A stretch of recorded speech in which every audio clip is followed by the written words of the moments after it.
I want you to picture a man named Robert, 69 years old, retired accountant, the kind of man who tracked his blood pressure on a spreadsheet going back 4 years. Careful, disciplined, in control. Then one Monday morning, he woke up at 3 a.m. with a pounding headache behind his eyes, blurred vision, and his heart slamming against his ribs. His wife called the ambulance. By the time he reached the hospital, his blood pressure had hit 190 over 112. I met him in the emergency department. He was frightened. He kept repeating the same thing. But I took my medication exactly on time. I always do. I sat beside him and asked one question. Robert, what did you eat last night before bed? He told me, and the moment he said it, I knew exactly what had happened. It was not his heart that had failed him. It was not his medication. It was something in his kitchen. Something he had eaten dozens of times before without a second thought. Something millions of people over 60 eat every single evening. But here's what nobody told Robert, and what nobody may have told you. After 60, the body processes certain foods at night in a completely different way than it does during the day. And some of those foods silently spike your blood pressure while you sleep, while you are completely unaware, completely unable to do anything about it. Until the morning when you feel it. By the end of this video, you will know exactly which foods are silently spiking your blood pressure at night after 60, and you will have 5 practical steps you can apply starting tonight. No new medications, no complicated diet plans, just specific adjustments to your evening eating window that your heart will feel immediately. Stay with me through step 3, because what I share there surprises almost every patient I tell it to. It is not salty food. It is not red meat. It is something far more ordinary and far more dangerous. I promise it will change how you think about your evenings. Think of your blood vessels as a city road network. During the day, the traffic management system is fully active. Vehicles, your blood, you can move at a steady, controlled pace. At night, that system should shift to a reduced resting mode. In a healthy body, nighttime blood pressure drops by 10 to 20%. Your heart gets its recovery window. Your vessels decompress. Doctors call this the dipping effect. But when you eat the wrong foods before bed, that traffic system stays on full alert. Cortisol stays elevated, insulin spikes, sodium causes fluid retention, and instead of your blood pressure dipping as you sleep, it climbs, silently, steadily, while you lie there unaware. Research is clear. People whose blood pressure does not dip at night, called non-dippers, have significantly higher rates of heart attack, stroke, and kidney damage. After 60, your body's ability to self-regulate overnight becomes more fragile. The evening window matters more than most people realize. In over 25 years of internal medicine and cardiac care, I kept seeing the same puzzle. Patients who complied perfectly with their medication but still spiked dangerously overnight. When I began asking detailed questions about evening habits, what they ate, when, how, the answers the clinical data had been missing started appearing. The kitchen is where much of cardiology actually happens, especially after 60, especially at night. What most people don't realize is that it is not just what you eat during the day. It is what you eat in that 2 to 3 hour window before sleep, when your body is preparing to shift from active management to overnight repair. The wrong food in that window does not just disrupt one night, it disrupts everything your heart is trying to do while you rest. Here are the 5 things I walk every patient through. Do you snack on crackers, canned soup, deli meat, or salted nuts while watching television? Before bed? Most people do not think twice about it. Set one rule: nothing high in sodium within 3 hours of sleep. No processed snacks, canned goods, deli products, pickled foods, or restaurant leftovers after 7 p.m. Sodium tells your body to retain water. More fluid in the bloodstream means more pressure pressing against your vessel walls, like adding water to a garden hose and leaving the tap running all night. After 60, kidneys process sodium more slowly, so the overnight load lingers longer and does more damage. Victor, 72, had uncontrolled morning hypertension despite 3 medications. His evening routine, crackers and canned sardines every night. We removed that one habit. His morning readings dropped 14 points in 3 weeks, no more than 200 milligrams sodium after 7 p.m. Most processed snacks contain 400 to 900 milligrams per serving. What does your evening snack look like? Drop it in the comments. You may be surprised how much sodium is hiding there. How often do you eat? Dinner after 8 p.m. and go to bed by 10? For many people, this is simply life. But for a heart over 60, this timing is genuinely risky. Finish your last substantial meal at least 2 to 2.5 hours before lying down. If you are hungry close to bed, reach for something very small and plain. A heavy meal reroutes blood to your digestive system. Your heart pumps harder, insulin rises, blood sugar spikes. When this happens while your body is trying to downshift into sleep mode, the natural pressure dip cannot occur. Your cardiovascular system works through the night instead of resting. Grace, 66, had poor sleep and persistently high morning blood pressure despite adjusted medication. Her family ate dinner at 8:30 p.m. She was asleep by 10:30. A 90-minute gap, we shifted her dinner to 6:30. Morning readings improved within 2 weeks, and her sleep, by her own account, transformed. Minimum 2 hours, ideally 2.5. For known hypertension or heart disease, aim for 3 hours. What time is your last meal? And what time do you sleep? Tell me below. This is one of the most common patterns I want to understand. Do you have a small glass of juice, a piece of fruit, a biscuit, or a healthy yogurt before bed? This is the one that surprises almost every patient I share it with. No high sugar foods or drinks within 2 hours of sleep. This includes fruit juice, sweetened yogurt, biscuits, cereal, even brands marketed as healthy, ripe bananas, and grapes. Safe alternatives: a small handful of unsalted nuts or plain water. Sugar spikes blood sugar, then triggers a crash.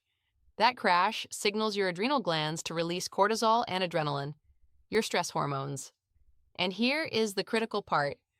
Cortisol and adrenaline are vasoconstrictors. They tighten your blood vessels and raise your blood pressure, even while you sleep, completely unaware. Fruit juice is especially deceptive. 1 glass of orange juice contains the sugar of 3 whole oranges without the fiber that slows absorption. That is a fast, concentrated sugar hit delivered directly into your bloodstream right before your most vulnerable hours. Patricia, 71, a retired nurse, was disciplined about everything: salt, exercise, no alcohol. But every night, a small glass of juice and 2 digestive biscuits, her nightcap. We replaced it with 4 walnuts and water. Her overnight blood pressure pattern changed within 10 days. No more than 5 grams of sugar within 2 hours of bed. 1 glass of orange juice averages 21 to 26 grams. 2 digestive biscuits, approximately 8 to 10 grams. Diabetics managing overnight blood sugar with food should consult their doctor before restricting any pre-sleep carbohydrates. Did the fruit juice information surprise you? Comment, "I had no idea," below. And share this step with someone who thinks juice before bed is a healthy habit. Now, what I'm about to share next is something most doctors don't even discuss in a standard appointment. It falls in the gap between nutrition and cardiology, and the results when patients correct it are some of the most dramatic I have seen. Stay with me. Do you have a glass of wine with dinner, a small beer, or a whiskey nightcap? I am not here to lecture. I am here to show you what it is doing to your blood pressure while you sleep. If you have any history of hypertension, eliminate alcohol in the evening entirely. If you choose to drink, limit it to 1 unit at midday, never within 4 hours of sleep. Alcohol initially lowers blood pressure, but that effect lasts only 1 to 2 hours. Then the rebound begins. Blood pressure rises above baseline, heart rate becomes irregular, and the liver's processing work activates your fight-or-flight system through the night. After 60, this rebound is more pronounced and lasts longer. Even 1 glass of wine can produce a measurable overnight pressure surge. Edmund, 74, a retired professor, insisted his nightly red wine was medically beneficial. His medication was barely controlling his blood pressure. I asked for 30 days without the evening wine. At his follow-up, his average nighttime reading had dropped 16 points. He called it the most persuasive medical argument he had ever heard. 0 alcohol within 4 hours of bedtime for anyone with hypertension. Maximum 1 unit if consumed earlier in the day. 1 unit equals 1 small glass of wine, 1 standard beer, or 1 single measure of spirits. Do you have a nightly drink? Was this step the hardest to hear? Be honest in the comments. Your honesty helps others watching too. Do you ever have a sandwich, sliced ham, sausages, salami, or any preserved meat in the evening? They are convenient. They feel harmless. They are not. Remove all processed and cured meats from your evenings completely. Ham, bacon, salami, hot dogs, smoked meats, deli slices, all of it. Replace with fresh protein, a boiled egg, grilled chicken, plain fish, or legumes eaten early enough in the evening. Processed meats are a triple threat for overnight blood pressure. First, they are extremely high in sodium, 600 to 1,200 milligrams per serving. Second, they contain nitrates that directly constrict blood vessels. Third, their saturated fat content triggers inflammation that stiffens arterial walls over time. Eat this combination close to sleep, and you are delivering 3 simultaneous cardiovascular stressors at your body's most vulnerable hour. Miriam, 68, suffered a mini stroke with no obvious cause, non-smoker, moderate weight, active. When we reviewed her diet, the pattern was clear. Processed meat at dinner almost every night, ham sandwiches, sausages, cold cuts. We restructured her evening protein entirely. Over 4 months, her blood pressure stabilized in a way it never had before. 0 processed meats after 6 p.m. Even low-sodium versions typically contain 350 to 500 milligrams of sodium per serving. How often do processed meats appear in your evening meals? And did the nitrate information change how you think about them? Everything here comes back to one idea. After 60, the nighttime blood pressure dip your heart depends on for recovery can be completely undone by what you eat before bed. Sodium raises fluid pressure, sugar triggers cortisol surges, alcohol creates a rebound spike, processed meats constrict your vessels and inflame your arteries. A late heavy meal prevents your entire system from downshifting. None of this kills you in one night, but night after night it quietly robs your heart of the rest it needs to keep you well. Blood pressure control is not just a daytime job. The night is where the battle is most often lost. Robert recovered fully, 2 days in hospital, stabilized, and then discharged with a plan. What had triggered that 3 a.m. crisis? Canned soup, high sodium, eaten at 9 p.m. A glass of wine, a late dinner barely digested before sleep. He had guarded his health carefully all day. But the evening window, the one nobody had ever told him to protect, had undone all of it. 6 months later, he came to his follow-up with a printed spreadsheet. Of course he did. His morning blood pressure readings were the most consistently normal in 4 years. Without any change to his medication, he shook my hand and said, "These changes were not hard, doctor. None of them were hard. Why didn't anyone tell me this sooner?" Someone is telling you, right now, today. Let me make this simple. No high-sodium foods within 3 hours of bed, under 200 milligrams sodium after 7 p.m. Finish your last main meal at least 2 to 2.5 hours before sleep. No sugar before bed, including fruit juice, biscuits, and sweetened yogurt. No alcohol within 4 hours of sleep. The rebound effect is real and measurable. No processed meats in the evening, sodium, nitrates, and inflammation all at once. Do not try to change all 5 of these tonight. Pick one. The step where you thought, that is me. Do that one for 2 weeks, let it become automatic, then add the next. Your heart does not need a revolution. It needs consistent, gentle care. Protect the evening window, and you are doing something genuinely powerful for your health starting tonight. Which of these 5 steps are you starting with tonight?